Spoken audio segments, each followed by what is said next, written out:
গল্পের শুরুতে আমরা একজন জিওলজিস্টকে দেখি। তিনি জঙ্গলে গবেষণা করছিলেন। হঠাৎ গবেষণার সময় তাকে একটি র্যাটল সাপ কামড়ায়। এতে তিনি প্রচণ্ড ব্যথা অনুভব করতে থাকেন এবং খুব আতঙ্কিত হয়ে পড়েন। সাহায্যের জন্য ফোন বের করতে গিয়ে তার ফোন হাত থেকে পড়ে যায় এবং অনেক দূরে চলে যায়। তিনি দেরি না করে নিজের কাছে থাকা ছুরি দিয়ে কামড়ের জায়গায় কেটে ফেলেন এবং মুখ দিয়ে বিষ চুষে বের করার চেষ্টা করেন। কিন্তু তৎক্ষণে তার অবস্থা আরো খারাপ হয়ে যায়। তিনি দ্রুত নিজের বাড়িতে ফিরে যান। বাড়িতে গিয়ে অনেক পানি পান করেন, কিন্তু ব্যথায় কষ্ট পেয়ে শেষে অজ্ঞান হয়ে পড়েন। জ্ঞান ফিরে এলে দেখেন তার হাত ফুলে গেছে। কিছুক্ষণ পর আবার অজ্ঞান হয়ে যান। রাতে জ্ঞান ফিরে দেখে বাড়ির বাইরে কিছু লোক আছে, কিন্তু তারা তাকে সাহায্য না করে চলে যায়। এটা তার কাছে খুব অদ্ভুত লাগে। কয়েকদিন পর তিনি সুস্থ হন এবং বেরিয়ে পড়েন। গাড়ির অবস্থা দেখে মনে হয় অনেক দিন ব্যবহার হয়নি।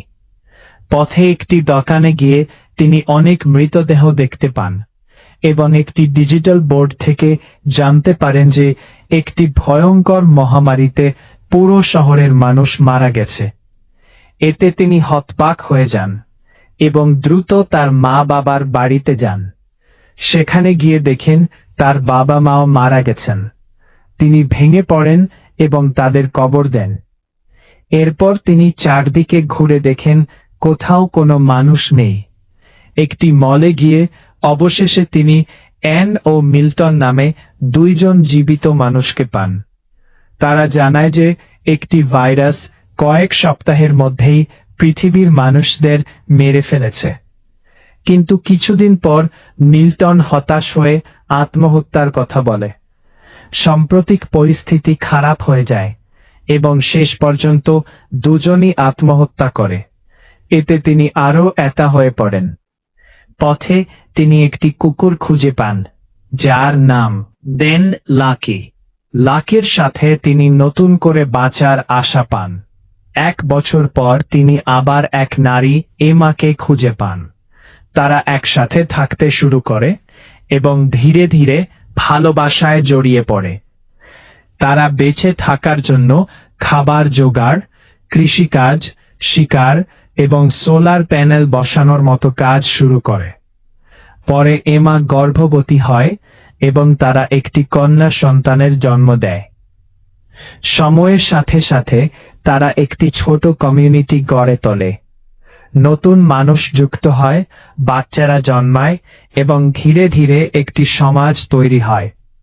কিন্তু পথে অনেক বিপদ আসে, বন্য প্রাণী, খারাপ মানুষ এবং নতুন ভাইরাস।